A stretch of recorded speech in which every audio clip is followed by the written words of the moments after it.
ఓం నమో భగవతే వాసుదేవాయ, ఓం రామాయ నమః. మరి రామకృష్ణ సారు మనకు అద్భుతంగా భీష్ముని యొక్క చరిత్రను అద్భుతంగా మనకు వివరించినారు. మరి ఇట్లాంటి మహానుభావుల గురించి ప్రదోష వేళలో తలుచుకోవడం అనేటువంటిదే ఒక యోగం అని చెప్పవచ్చు. వాళ్ళు ఈరోజు కూడా మనకు గుర్తున్నారు అంటే ఎప్పుడో ద్వాపర యుగంలో జరిగినటువంటి ఒక జననం, ఒక అద్భుతమైనటువంటి జననం. మరి మహాభారతానికి మూల స్తంభం. మరి భారతంలో మరి ఆయన యొక్క పాత్ర అద్వితీయమైనటువంటి పాత్ర, అసామాన్యమైనటువంటి పాత్ర. అట్లాంటి పాత్ర మరి ఏ విధంగా అక్కడ వచ్చింది అని ఒకసారి మనం ఊహించాల్సిందే. ఎందుకంటే ఒకసారి బ్రహ్మదేవుడు ఒక సభను పెట్టుకొని ఉంటాడనమాట. అంటే ఏ విధంగా ఈ భూలోకంలో వాసులందరినీ కూడా భక్తి మార్గంలో పయనింప చేయాలా అని చెప్పేసి ఒక సభను పెట్టుకొని ఉంటాడు. ఆ సభను పెట్టుకున్నప్పుడు అక్కడ గంగాదేవి వస్తుందన్నమాట. గంగాదేవి వచ్చినప్పుడు ఆమె బయట కొద్దిగా జారుతూ ఉంటుందన్నమాట. అక్కడ రాజులందరూ కూడా చాలా జాగ్రత్తగా వింటుంటారు. ఆమె అలాగా రావడం వలన ఒక ప్రతీకుడు అనేటువంటి ఒక రాజు ఆమెను చూసి, ఓ మహాపురుషుడు ఆయన, అది మహాభిషు ప్రతీకుడు అని ఉన్నారు కొన్ని చోట్ల. ప్రతీకుడు అనేటువంటి రాజు ఏం చేస్తాడంటే ఆమెను చూసి ఇచ్చేస్తాడు. అప్పుడు బ్రహ్మదేవుడు ఆ ప్రతీకుణ్ణి నువ్వు మానవునిగా పుట్టుకో అని చెప్తాడు. ఈ గంగాదేవిని కూడా శపిస్తాడు, నువ్వు మానవకాంతంగా వెళ్ళిపో అని చెప్పేసి. అప్పుడు గంగాదేవి కిందకు వస్తూ ఉంటుందన్నమాట. వస్తూ ఉంటే అక్కడ అష్టవసువులు కనపడతారు. అష్టవసువులు, ఈ అష్టవసువులు చాలా బాధగా కనపడతాడు. బాధగా కనబడితే, ఏమయ్యా ఎందుకు మీరంతా బాధగా ఉన్నారు ఏమిటి అంటే, అయ్యో మా కథలు చెప్తాంలే, పరిస్థితి మాది చాలా ప్రాబ్లం అయిపోయింది అని చెప్తాను. ఏమైంది అని చెప్తే, మేము ఇట్లా వచ్చినాము, వశిష్ఠ మహర్షి ఆశ్రమానికి వెళ్ళినాము. అక్కడ ప్రభాసుడు అనేటువంటి వాళ్ళ భార్య ఫ్రెండ్ కోసము మీరు ఎట్లా వశిష్ఠ మహర్షి దగ్గరికి పోతున్నారు కదా, ఆడ సురభి అనే కామధేను ఉంటుంది, ఆ కామధేనువుని కొద్దిగా లాక్కరండి అని చెప్పింది. ప్రభాసుని యొక్క భార్యకి ఇంకొక ఫ్రెండ్ ఆమె వాట్సాప్ కాల్ ఏమో చేసినట్టుంది, మీరు ఎట్లా షాపింగ్ పోయినట్లా తీసుకురండి అది అని చెప్పేసి చెప్పింది. చెప్తే వీళ్ళందరూ వశిష్ఠ మహర్షి ఆశ్రమానికి వెళ్తారు. వెళ్తున్న తర్వాత అక్కడ వశిష్ఠ మహర్షి ఉండరన్నమాట. సరే అని చెప్పేసి ఈ సురభి ఇవన్నీ కామధేనువుని వాళ్ళు చూస్తారు. చూసి లాక్కొని వస్తుంటారు. లాక్కొని వస్తూ ఉంటే అప్పుడు వశిష్ఠ మహర్షి దివ్యశక్తితో చూస్తాడు, ఎవరు తీసుకుపోయినారు దీన్ని, ఎవరు లాక్కొని పోయినారు ఈ సురభిని అని చెప్పేసి ఆ దివ్యశక్తితో చూసి, వీళ్ళందరూ కూడా మానవులుగా పుట్టుగాక, వీళ్ళందరూ మానవులైపోవాల్సిందే అని చెప్పేసి అష్టవసువుల్ని శపిస్తారు. వాళ్ళు అష్టవసువులు దేవతలు. వాళ్ళు అష్టవసువులు, ఏకాదశ రుద్రులు, ద్వాదశ ఆదిత్యులు, అశ్విని దేవతలు, వీళ్ళు 33 మంది. వీళ్ళే మొత్తం దేవతలందరూ కూడా. ఏకాదశ రుద్రులు శివాంశతో ఉండేటువంటి వాళ్ళంతా వాళ్ళు. వీళ్ళు ఆదిత్యులు అంటే విష్ణు అంశం ఉండేటువంటి వాళ్ళంతా వాళ్ళు 12 మంది ఉంటారు. విష్ణు అంశం ఉంటుంది వాళ్ళకి. తర్వాత ఇక్కడ అశ్విని దేవతలు, వాళ్ళు వైద్యులు, దేవతల వైద్యులు, వాళ్ళు దేవతలే. వీళ్ళు అష్టవసువులు, మొత్తం 33 మంది ఉంటారు అన్నమాట. వీళ్ళే అమ్మవారి ఆధ్వర్యంలో పనిచేస్తుంటారు. వీళ్ళు లలితా భట్టారిక ప్రధానమంత్రి ఉన్నట్లు ఆయన. వీళ్ళంతా మంత్రివర్గ సభ్యులు అనమాట. అట్లా ఉంటుందన్నమాట. ఈ మొత్తము ఈ జగత్తునంతా కూడా ఏలేటువంటి 33 మంది దేవతలు. సో సో 33 కోటి అంటే సమూహం అని అర్థం. యాక్చువల్గా దాన్ని మనం ఏమి చేసినామంటే కోట్లుగా చేసుకున్నాం. దాన్ని కోటి అంటే సమూహం అంతే. 33 కోటి ఆ విధంగా వాళ్ళు అక్కడ చేశారు. మరి వాళ్ళు తీసుకుని వెళ్తూ ఉంటే అప్పుడు ఏమైపోయింది, వశిష్ఠ మహర్షి దివ్యశక్తితో చూస్తాడు. దివ్యశక్తితో చూసి వీళ్ళందరూ కూడా ఇది కావాల్సిందే, మొత్తం అంతా కూడా మానవులుగా పుట్టాల్సిందే అని చెప్తాడు. అప్పుడు ఈ ప్రభాసుని భార్య ఫ్రెండ్ ఎవరైతే ఎత్తుకుని వచ్చిందో ఆమె వశిష్ఠ మహర్షి కాళ్ళ మీద పడుతుందన్నమాట. వశిష్ఠ మహర్షి కాళ్ళ మీద పడి, స్వామి నేనే చెప్పిండేది వీళ్ళదేం తప్పులేదు, మీరు ఎట్లన్నా కూడా శాపాన్ని ఇది చేయండి అని చెప్తే, సరే ప్రభాసుడు అనేటువంటి వాడు తీసుకుపోయినాడు కాబట్టి వాడికి శాపం ఎక్కువ ఉంటుంది, మిగతా వాళ్ళకి 1 ఇయర్లో మీరు చనిపోతారు, మీరు మళ్ళీ అష్టవసులుగా వెళ్ళిపోతారు, 1 ఇయర్లో మీరు చనిపోతారు, ఈ ప్రభాసునికి మాత్రము ఒక శాపం ఉంటుంది, అయినప్పటికీ కూడా ఇతను గొప్ప వ్యక్తి అయిపోతాడు. ఎందుకు గొప్ప వ్యక్తి అవుతాడు అంటే మీరు వచ్చి చెప్పినారు కాబట్టి, మీదే మెయిన్ ఇంపార్టెంట్, ఆయన భార్య యొక్క ఫ్రెండ్ మీదే కదా ఆ కట్రా, వాళ్ళు ఊరికి అమలు పరిచినారు కాబట్టి వాళ్ళది కూడా లేదు కాబట్టి ఇతను తీసుకుపోయినాడు కాబట్టి కొద్ది శాపం ఎక్కువ ఉంటుంది, కానీ గొప్పవాడైతాడు ఇతను అని చెప్పేసి చెప్తాడు. ఆ ప్రభాసుడే భీష్ముడు. ఆ ప్రభాసుడే భీష్ముడుగా జన్మిస్తాడు. ఇట్లా ప్రతీకుడు వెళ్తాడు. వెళితే ఆయన ఏమంటుందంటే, గంగాదేవి నేను ఎవరినైనా పెళ్లి చేసుకోవాలి కదా అని చెప్పేసి ప్రదీపుని కుడి తొడ మీద కూర్చుంటుంది. కుడి తొడ మీద కూర్చుంటే అప్పుడు ప్రదీపుడు చెప్తాడు, కుడి తొడ మీద కోడలు కానీ కూతురు కానీ కూర్చోవాల, ఎడమ తొడ మీద కూర్చుంటేనే భార్య, కాబట్టి ఛాన్స్ లేదమ్మా నీకు, నా కుమారుణ్ణి కావాలంటే నీకు ఇస్తాను, నేనైతే చేసుకోను అని చెప్పేసి చెప్తాడు. అట్లా ప్రతీకుడు తన కుమారునికి చెప్తాడు, నువ్వు గంగా తీరంలోకి వెళ్ళినప్పుడు నీకు అందమైనటువంటి యువతి కనపడుతుంది, ఆ అందమైనటువంటి యువతి నిన్ను పెళ్లి చేసుకోమని అంటుంది, నువ్వు వద్దనకుండా ఆమెను పెళ్లి చేసుకో అంటాడు. అతనే ఆ ప్రతీకునికి శంతన మహారాజు పుడతాడు.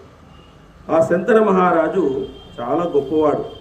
అయోధ్యలో ఏలేటువంటి దశరథ మహారాజుకు ఎలాగైతే లక్షణాలు ఉన్నాయో అలాంటి లక్షణాలు కలిగినటువంటి వ్యక్తి శంతన మహారాజు. ఆ శంతన మహారాజుకు ఆ విధంగా గంగాదేవికి జన్మించినటువంటి వాడే గాంగేయుడు, అతనే భీష్ముడు. దేవరతుడు గాంగేయుడు అని చెప్పేసి భీష్ముడు అని చెప్పేసి ఆ విధంగా కాబట్టి ఆ విధంగా చేస్తాడు. ఆ విధంగా చేసిన తర్వాత వసువులకి ఇచ్చిన మాటను గుర్తు తెచ్చుకుని ప్రదీపుని మాటను తలుచుకుంటూ తగిన సమయం భావించి వసువుల శాప ప్రేరణగా అప్పుడు సంతానార్థి అయి శంతను రాజును సమీపించి ఆమె మనసును ఆహ్లాదపడుతూ ఈ విధంగా చెప్తుంది, అయ్యా అయితే నేను శుభమైనా అశుభమైనా సరే ఏ పని చేసినా నువ్వు అడ్డగించకూడదు అని చెప్తుంది. ఏమని చెప్తుందంటే, గంగాదేవి నేను ఏం చేసినా కూడా నువ్వు అడ్డగించకూడదు, మళ్ళీ అడ్డగిస్తే నేను వెళ్ళిపోతాను. సో చాలా అందంగా ఉంటుంది కాబట్టి సర్లే ఏం చేస్తుంది, ఏం చేయదు కదా, పోతే పుట్టినింటికి పోయిస్తుంది అంతే, వేరే ఏం కాదు కదా, అప్పుడప్పుడు పుట్టినింటికి ఎక్కువ పోయిస్తుంటుంది అనుకున్నాడు ఆయన. ఆయన రియల్ స్టోరీ తెలియలే ఆయనకి. ఆ విధంగా జరుగుతున్నప్పుడు ఆమెకు 7 మంది సంతానం కలుగుతారు. అప్పుడు అష్టవసులకు చెప్పింటుంది, మిమ్మల్ని పుడుతూనే నేను చెప్పేస్తాను, మీరు వెళ్ళిపోండి అని చెప్పేసి వాళ్ళు కోరింటారు. ఆమె అష్టవసులందరూ కోరింటారు. సరే పుట్టిన వెంటనే పడేస్తూ ఉంటుంది గంగానదిలోకి. గంగానదిలోకి విపరీతంగా పడేస్తుంటుంది. పడేస్తూ ఉంటే అప్పుడు ఈయన ఏమని లేకుండా పోతాడు, ముందే కమిట్ అయిపోయినాడు కదా, సరే ఏమైనా చేసుకోపో అని చెప్పేసి చాలా కోపం వచ్చేస్తుంది. మళ్ళీ 8వ కుమారుడు పుడతాడు. 8వ కుమారుడు పుట్టినప్పుడు, నీవేం మనిషివా పశువా, ఏం అందరినీ చంపేస్తాడావు, నా రాజ్యం ఏం కావాలి అసలుకి, నా రాజ్యానికి ఒక వారసుడైనా ఉండాలి కదా, నువ్వు మనిషివా పశువా, నువ్వు చంపవద్దు, పిల్లల్ని ఎందుకు ఈ విధంగా చంపుతున్నావు, కుమారులను చంపి నిరాహారమైనటువంటి పెద్ద పాపాన్ని పొందుతున్నావు, ఎందుకు నువ్వు చంపుతున్నావు అని అడుగుతాడు. గంగాదేవిని నిలదీస్తాడు. నేను జహ్ను మహర్షి కూతురును గంగను. మహర్షులు నన్ను సేవిస్తూ ఉంటారు. దేవతల కార్యసిద్ధికై నేను నీతో కలిసి జీవించాను. ఈ 8 మంది దివ్యులైనటువంటి వసువులు వాళ్ళు వశిష్ఠుని శాపం వల్ల మానవ రూపాలు పొందినారు. మరి వాళ్ళందరినీ కూడా వారికి తండ్రి కాగల అర్హత ఈ లోకంలో నీకు తప్ప మరొకరికి లేదు. వారి గర్భంలో ధరించడానికి తగిన మానవ కాంత నా వంటిది ఈ లోకంలో ఎవరు లేదు. కాబట్టి వారికి తల్లి కావలసిన నేను మానవత్వాన్ని పొందినాను. నువ్వు 8 మంది వసువులను కానీ అక్షయ పుణ్యలోకాలను పొందినవయ్యా నువ్వు. కాబట్టి వసువులు ఒక నియమాన్ని పెట్టినారు. పుట్టిన వెంటనే పుట్టినట్లుగా మమ్మల్ని శాప విముక్తిని చేయమని చెప్పారు. కాబట్టి అందువల్ల వాళ్ళు వశిష్ఠుని శాపం నుంచి విముక్తులైనారు. ఇగో ఈ నీ కుమారుడు ఈ వసువుల పరాక్రమంతో సంతుష్టుడై నీ వంశానందానికి పుట్టినాడు. ఈ 8వ వాడిని నేను చెప్పడం లేదయ్యా, ఈ 8వ వాడిని చంపినం లేదు. ఈ బాలుడు పరాక్రమంలో ఇతరులు మించిపోగలుగుతాడు, ఇందులో సందేహం లేదు. ఈ బాలుడు వసువుల అంశతో పుట్టినవాడు. రాజు కొడుకు ఒకడైనా మిగలాలని నేను వసువులను ప్రార్థించినాను. ఆ బాలుడే ఇతడు గంగాదత్తుడు, గాంగేయుడు. ఇతన్ని నువ్వు వేలుకో అని చెప్పేసి ఆమె వెళ్ళిపోతుంది. నాకు శాపం ఇచ్చేస్తుంది అని చెప్పేసి. అప్పుడు అనేక రకాలుగా ఇక్కడ జరుగుతుంది. తర్వాత ఈ శంతన మహారాజు ఆ విధంగా పరిపాలిస్తూ ఉంటాడు. ఆ పరిపాలిస్తూ ఉన్నప్పుడు అనేక రకాలుగా రాజ్యాల్లో అతనికి సుభిక్షం ఉంటుంది. రాజ్యంలో కూడా ఎవరు కూడా ఈ విధంగా అందరూ కూడా పుణ్యమూర్తులుగా ఉంటారు. రాజ్యం అంతా కూడా బ్రహ్మాండంగా ఉంటుంది. పురుషశ్రేష్ఠుడు సత్వగుణ సంపన్నుడు అయినటువంటి శాంతనులో దమము, దానగుణము, ఓర్పు, బుద్ధి, బిడియము, ధైర్యము అన్నీ కూడా ఉంటాయి. ఆయనలో సద్గుణ సంపన్నుడై ఉంటాడు. శాంతన మహారాజు భరత వంశానికి సమస్త ప్రజలకు రక్షకుడుగా ఉంటాడు. శాంతనుని తమ రాజుగా రక్షకునిగా నియమించుకున్న తర్వాత ఎవరికి శోకం కానీ భయం కానీ సంతాపం కానీ లేకుండా అందరూ సుఖంగా నిద్రిస్తూ ఉంటారు. ఆ రాజ్యంలో అందరూ కూడా నిద్రిస్తూ ఉంటారు. శంతన మహారాజు కురువంశములకు చెందినటువంటి అందమైన హస్తినాపురాన్ని రాజరాజుగా చేసుకుని సముద్ర పర్యంతము వ్యాపించి ఉన్నటువంటి భూమినంతా కూడా పరిపాలిస్తూ ఉంటాడు.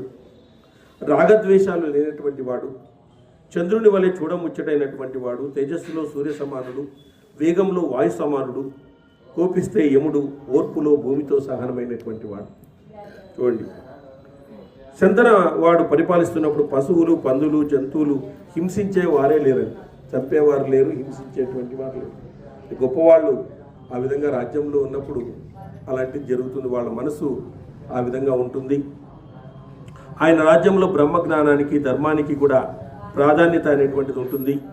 దుఃఖించే వారికి, దిక్కులేని వారికి, పక్షి జాతులకు పుట్టిన సమస్త కోటికి రాజే తండ్రిగా ఉండేటువంటి వాడు, వాటికి ఆహారాన్ని అందించేటువంటి వాడు. అటువంటి రూపము, ఆచారము కలిగినటువంటి వసువులకు గాంగేయుడు దేవపుత్రుడు అనేటువంటి పేరుతో కుమారుడైనాడు. ఈ విధంగా అతనికి కుమారుడు జన్మించినాడు. అష్టవసువుల్లో గొప్ప అష్టవసువు అంశతో జన్మించినాడు అతను. మరి ఈ దేవవ్రతుడు ఎలాంటి వాడు అంటే మహాబలుడు, మహావీరుడు, మహారథుడు కూడా అస్త్ర విద్యల్లో నిష్ణాతుడైనటువంటి వాడు. ఒకప్పుడు శంతన మహారాజు క్రూరముగాన్ని బాణముతో చంపి గంగ ఒడ్డుకు చేర్చినాడంట. ఆ గంగ కొంచెమే నీరుండడాన్ని గమనించినాడు. దాన్ని చూసి ఆ నదీ జలాలను ఎప్పటి వలె ఎందుకు ప్రవహించడం లేదని పుణ్య శ్రేష్ఠుడైన శంతనుడు ఆలోచించినాడంట. దానికి కారణం వెతుకుతూ మహామనస్వి అయినటువంటి ఆ రాజు ఒక యువకుడిని చూసినాడంట. ఆ యువకుడు దివ్యాస్త్రాలను అభ్యసించిన దేవేంద్రులాగా కనిపిస్తున్నాడంట. తనకు తీక్షణమైన బాణాలతో గంగా ప్రవాహాన్ని అడ్డగించినాడంట. ఆ గంగా ప్రవాహాన్ని అంతా కూడా బాణాలతో అడ్డగించినాడు. ఆ యువకుడిని చూసినాడు. ఆ తన బాణాలతో గంగా ప్రవాహాన్ని అడ్డగించి ఆ తీరంలోనే సంచరిస్తున్న ఆ యువకుడు అతి మానుషమైన అతని చేష్టను చూసి శంతన మహారాజు ఆశ్చర్యానికి లోనైనాడు. పసికందుగా ఉన్నప్పుడు మాత్రమే శంతన మహారాజు తన కొడుకుని చూచి ఉన్నాడు. కానీ ఆమె గంగాదేవి ఆ కుమారుణ్ణి తీసుకుని పోయి, నేను అస్త్ర విద్యలో నిష్ఠాతుని చేసి నేను మళ్ళీ నీకు తెచ్చి పెడతాను, గంగా తీరంలోనే కనపడతాడు ఆ పిల్లోడు అని శంతన మహారాజుకు చెప్పింటున్నాడు. ఆ విధంగా కనపడినాడు. ఆ అస్త్ర విద్యను ఉపదేశించి అక్కడ అడ్డుకట్ట వేసినాడు. అంటే బాణాలతో నీటిని నిల్వ చేయడం అంటే అత్యున్నతమైనటువంటి ప్రతిభ. అలాంటి విద్య నేర్చుకున్నాడు, సూర్యునితో విద్య నేర్చుకున్నాడు. ఈ విధంగా గొప్ప గొప్ప విద్యను అభ్యసించినాడు. ఆ బాలుడు తన తండ్రిని చూసి మాయలో మోహింపజేశాడు. మోహంలో శంతనుడు అప్పుడే వెంటనే అక్కడ అంతర్ధానమైనాడు. అద్భుత సంఘటన చూసి శంతన మహారాజుకు ఏదో అనుమానం కలిగింది. వెంటనే కుమారుణ్ణి చూపించమని గంగని అడిగినాడు. ఆ పిల్లవాడు అక్కడ ఉన్నప్పుడే ఆ పిల్లవాడు మాయతో కనపడినాడు, మళ్ళీ అదృశ్యమైనాడు. ఏమిటి ఇదంతా విచిత్రంగా జరుగుతుందని చెప్పేసి గంగాదేవిని డైరెక్ట్గా అడిగినాడు. ఎవరు కుమారుని తీసుకుపోయినావు కదా అని చెప్పేసి అడిగాడు.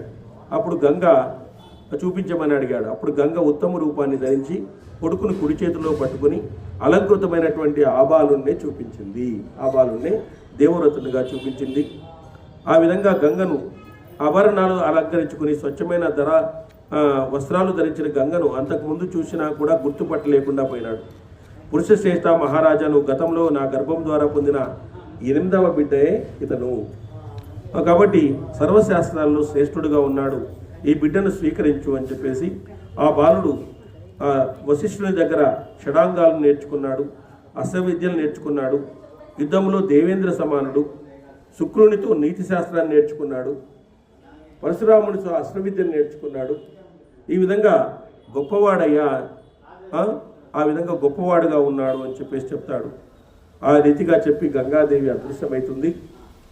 అప్పుడు ఆమె అనుమతితో సూర్య తేజస్తో ప్రకాశిస్తున్నటువంటి శంతనుడు తన నగరానికి వెళ్ళినాడు.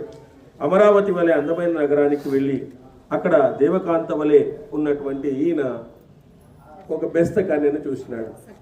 సత్యవతి అనేటువంటి బెస్త కన్యను చూసినాడు. ఆ తర్వాత శంతనుడు ఆమె తండ్రి తనకై ఆమెను అడిగాడు. దాసరాజు శంతనునితో ఈ విధంగా ప్రత్యుత్తరం ఇచ్చినాడు. రాజా, నువ్వు ప్రేమించిన మాట నిజమే. ఈ అందమైన కూతురు పుట్టినప్పుడే తగిన వరుణ్ణు ఇవ్వాలని నేను సంకల్పించినాను. నా మనసులో ఒక కోరిక కలుగుతుందయ్యా. ఈమెకు పుట్టిన వాడే రాజు కావాలి, నీ తర్వాత ఈమెకు పుట్టినటువంటి వాడే రాజు కావాలి అని చెప్పేసి నువ్వు ఆ విధంగా ఉంటే చెయ్యి అని చెప్పేసి అంటాడు. కానీ ఈ శంతన మహారాజు ఇది సరిపోతుంది మనకి, ఎందుకంటే భీష్ముడు ఉన్నాడు కాబట్టి అతను ఎట్లా రాజుగా చేసేది అని చెప్పేసి ఒక పక్క బంధము, ఒక పక్క ఆమె మీద ప్రేమ, రెండు టెన్షన్కి గురి అవుతాడు. చాలా టెన్షన్కి గురి అవుతున్నాడు అనమాట. ఆమెను పెళ్లి చేసుకోవాలంటే ఆమె కొడుకుని రాజుగా చేయాలా, ఆల్రెడీ యువరాజుగా భీష్ముడు ఉన్నాడు. ఇప్పుడు ఏం చేయాలా అని చెప్పేసి ఆయన కొద్దిగా ఏకాంత మందిరంలో పోవడము, రాజ్యపాలన మీద కొద్దిగా శ్రద్ధ తక్కువ పెట్టడము. టెన్షన్ అయినప్పుడు ఇదే కదా, మనం అన్నీ వదిలేస్తాం, పూర్తిగా రూమ్లో పోయి కూర్చొనేస్తాం అనమాట. అట్లా టెన్షన్ పెట్టుకున్నాడు పూర్తిగా. అటెన్షన్ లేకుండా టెన్షన్ పూర్తిగా పెట్టుకున్నాడు. వరం ఇవ్వడానికి ఆయనకి ఇష్టం లేదు, ఎందుకంటే భీష్ముడు ఉన్నాడు, వరం ఇవ్వడానికి కూడా ఇష్టం లేదు. ఓ పక్క ఈ దాసరాజు యొక్క కూతురుని ఆలోచిస్తూ ఉన్నాడు. ఒక్కోసారి ధ్యాన ముద్రలో ఉన్నాడు. ఒకసారి ఈ దేవవ్రతుడు అడిగాడు, నాన్న ఏమి అన్ని వైపుల నుంచి మనకు క్షేమమే ఉంది కదా, ఎక్కడ కూడా యుద్ధాలు ఎక్కడా లేవు, అందరూ కూడా మనకు సామంత రాజులు, అందరూ కూడా యువర్స్ ఫెయిత్ఫుల్లీ యువర్స్ లవింగ్లీ అంటూ అన్నారు. కాబట్టి ఎక్కడ సమస్యలు లేవు కదా మనకి, ఎందుకు మీరు మౌనంగా ఉంటున్నారు, ఎక్కడికి వెళ్ళడం లేదు, అసలు వేటకే వెళ్ళడం లేదు, ఈ మధ్యన మీరు ఇట్లా వేహాళికి వెళ్ళడం లేదు, కాంతిని కోల్పోయినట్టుగా కూడా కనపడుతుంది మీరు, కాబట్టి కృషించిపోతున్నారు, ఏమన్నా వ్యాధి ఏమన్నా వచ్చిందా మీకు అని అడిగినాడు. ఏమన్నా వ్యాధి కూడా ఏమన్నా వచ్చిందా, ఏమన్నా చెప్పుకోలేనటువంటి వ్యాధి ఏమన్నా చెప్పండి, నేను దానికి చికిత్స చేయిస్తాను, మంచి రాజవైద్యులను తెప్పించి చికిత్స చేపిస్తాను, ఏమిటి ఈ విధంగా ఉన్నారు అని చెప్పేసి ఆ విధంగా అడిగినాడు. నెక్స్ట్, నువ్వు ఎప్పుడూ ఆయుధ ప్రయోగాల్లో అభ్యసించడంలోనే గడుపుతున్నావు, పురుషార్థాల కోసమే ఉద్యమిస్తున్నావు కుమారా.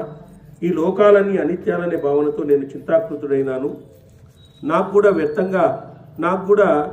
వ్యర్థంగా మరలా వివాహం ఆడాలన్న కోరిక లేదు, కానీ వంశాభివృద్ధికి లోటు లేదు రాకూడదు కదా, అందుకు మరలా వివాహం ఆడాలన్న తలంపు నీకు మేలు కలుగుగాక. ఒకే ఒక కొడుకు ఉంటే కొడుకులు లేనట్లే, కాబట్టి ఆ కొడుకు చనిపోతే ఎట్లా అనేటువంటి ఒక చింతాక్రాంతుడై ఉన్నాను నేను అని చెప్తాడు.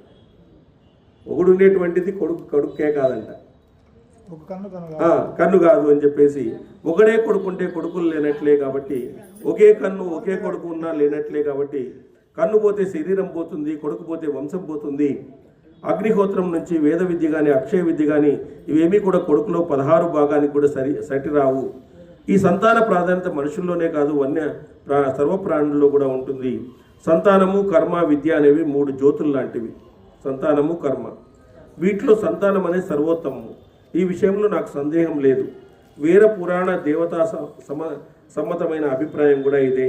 నా చింత కారణంగా నీకు చెప్తున్నాను అని సంశయిస్తూ, నీకు ప్రమాదం జరిగితే ఈ వంశం ఏమవుతుందో ఏమో. నీకు ఒకసారి ప్రమాదం జరిగి, నువ్వు ఎందుకంటే అస్త్ర విద్యా ప్రవీణుడు, యుద్ధాలన్నీ నువ్వే చేస్తున్నావు, మరి ఎవరైనా చంపేస్తే నిన్ని, ఏ రాజైనా చంపేస్తే ఎట్లా, ఎందుకంటే దుఃఖానికి కారణము అని చెప్పేసినాడు. రాజు దుఃఖానికి కారణమైన విషయాన్ని గ్రహించి దేవవ్రతుడు తన తెలివితో కూడా ఇలా ఆలోచించినాడు. వేగంగా మంత్రుల దగ్గరికి వెళ్ళాడు. మంత్రుల దగ్గరికి వెళ్ళి, మా నాన్నది ఏం చేస్తున్నాడు ఆయన రోజు, ఏం పరిస్థితి అని చెప్పేసి మంత్రులను అడిగినాడు. మంత్రులు అడిగితే ఆ గూఢచారులందరూ కూడా చెప్పేశారు, ఇట్లా రాజు కన్యను మీ నాన్నగారు ప్రేమిస్తున్నారు, పెళ్లి చేసుకోవాలనుకుంటున్నారు, మరి సంతానం కోసమే పెళ్లి చేసుకోవాలనుకుంటున్నారు, ఈ విధంగా జరుగుతుంది అని చెప్పేసి ఆ కండిషన్ కూడా చెప్పినారు. ఇతను తండ్రి రథసారథిని కూడా పిలిపించినాడు. రథసారథి అయితే కరెక్ట్గా చెప్తాడు అని చెప్పేసి ఎక్కడ పోయినాడు ఏం కథ అనేటువంటిది.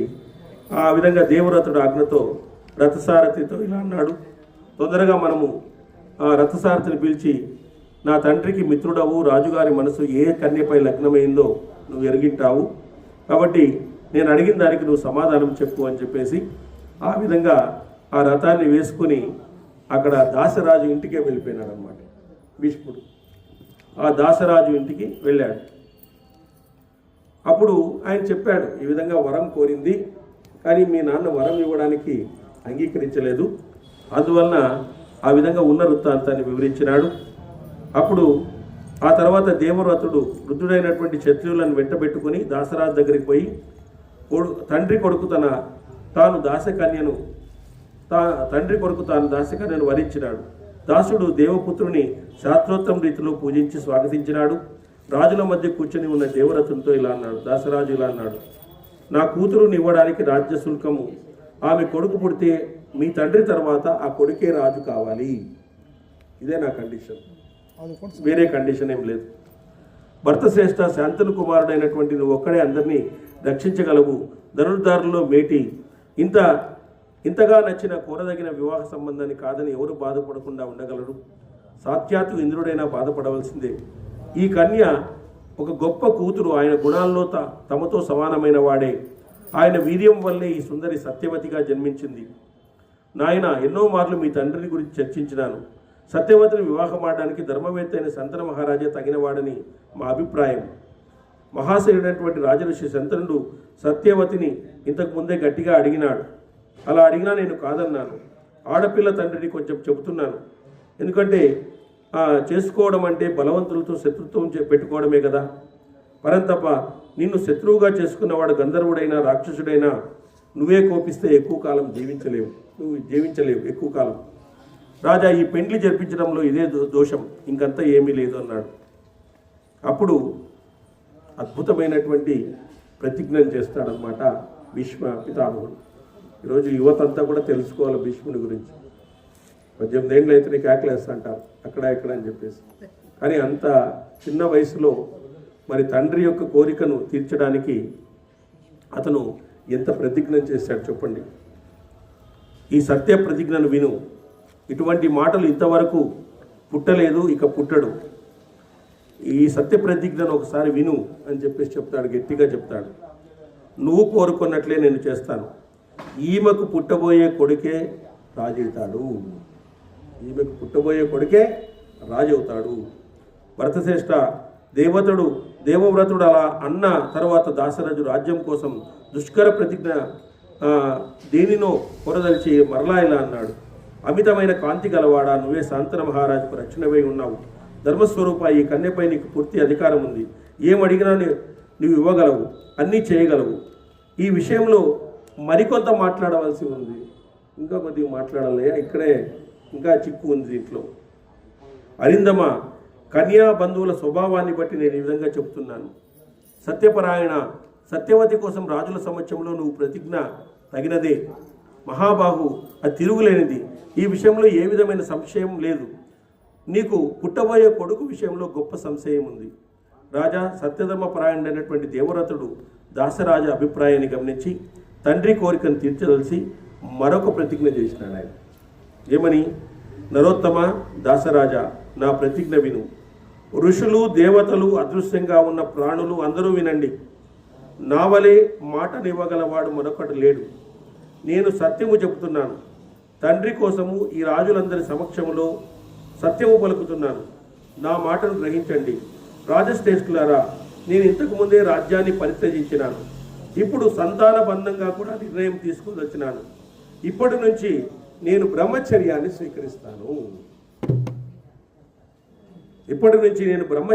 స్వీకరిస్తాను. పుత్రులు లేకుండా నాకు స్వర్గంలో అక్షయ పుణ్యలోకాలు లభిస్తాయి. నేను చేసినటువంటి ధర్మం వల్ల, నేను చేసినటువంటి త్యాగం వల్ల, నేను చేసినటువంటి భక్తి వలన నాకు అక్షయమైనటువంటి ఫలాలు లభిస్తాయి. నేను పుట్టినప్పటి నుంచి ఎటువంటి అసత్యము పలకలేదు. చూడండి, నా దేహంలో ప్రాణాలు ఉన్నంత వరకు సంతానాన్ని పొందను. ఎవరు చేస్తారు ఈ ప్రతిజ్ఞ? ఒక యువకుడు తన తండ్రి కోసం, శ్రీరామచంద్రుడు తన తండ్రి కోసము రాజ్యాన్నే వదులుకున్నాడు. కానీ ఇతను రాజ్యాన్ని కాదు కదా, తన యొక్క పెళ్లిని కూడా, వివాహాన్ని కూడా వదులుకొని మరి ఆ విధమైనటువంటి గొప్ప ఆదర్శాన్ని నెలకొల్పినాడు. మన భారతం అందుకే గొప్ప భారతం. మహత్వాత్ భారవత్వాత్ అంటారు దీన్ని. మహత్వం కలిగినటువంటివి మహాభారతం ఉచ్యతే అంటారు. ఎంతో మహత్యం కలిగినటువంటి ఇటువంటి గొప్ప వాళ్ళని మనం ప్రదోష కాలంలో తలుచుకోవడం వల్ల వాళ్ళ యొక్క గొప్పమైనటువంటి ఆ మనసు మారుతుంది. మనకు ఆ మనసు కరుగుతుంది. ఎందుకంటే మన మనసులు అంత తొందరగా కరగవు.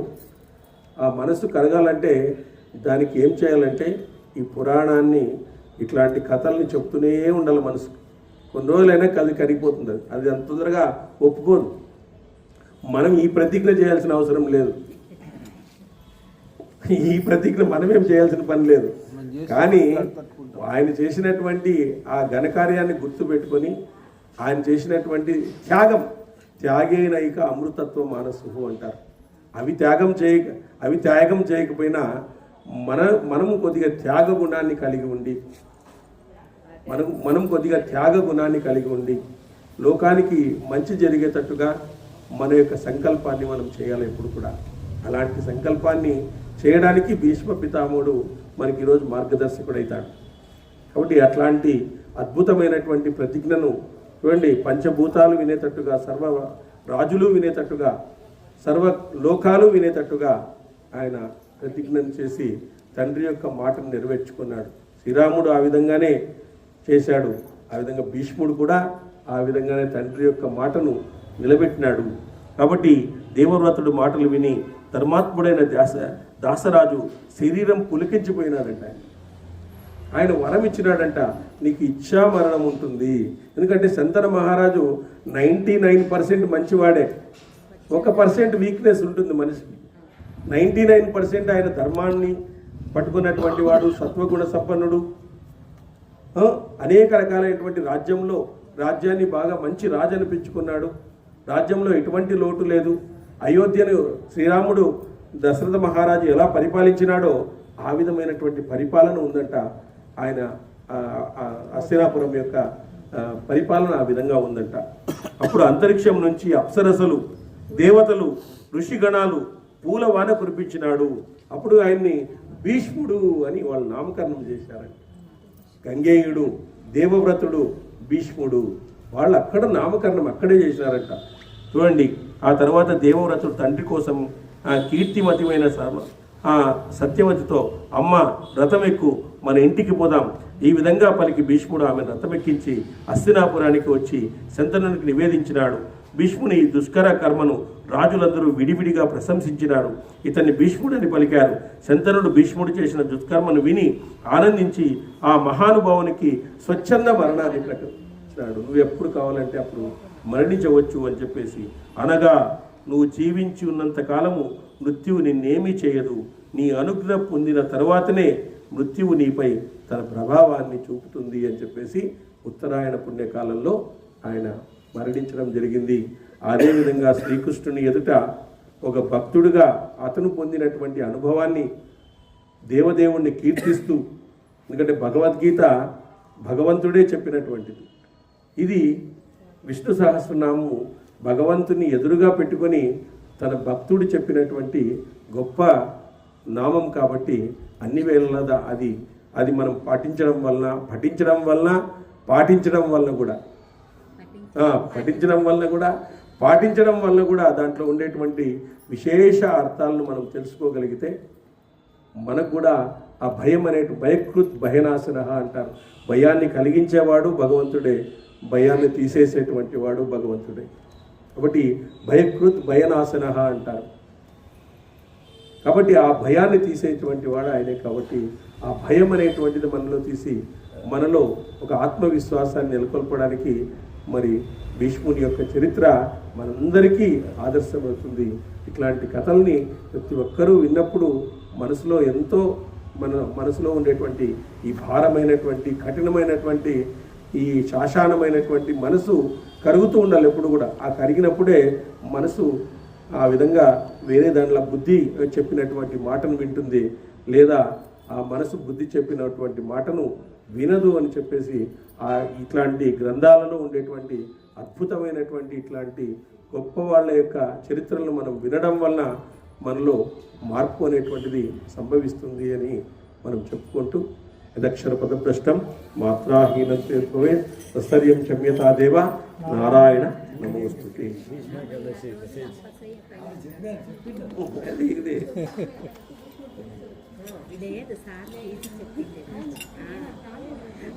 ఎంత కరెక్ట్ గా వచ్చింది. భీష్మ ఏకాదశి రోజే వెనక్కి తిప్పినాము. దాంట్లో కొన్ని భాగాలని చెప్పినాము, కొన్ని భాగాలని అట్లా చెప్తాం. ఎవరిదైతే ప్రత్యేకంగా వాళ్ళు ఉంటుందో అప్పుడు చెప్పుకుంటే చాలా బాగా. అదే ఆ రోజే చెప్తున్నారు. ఇక్కడ కొద్దిగా లెంగ్తీగా ఉంటాయి.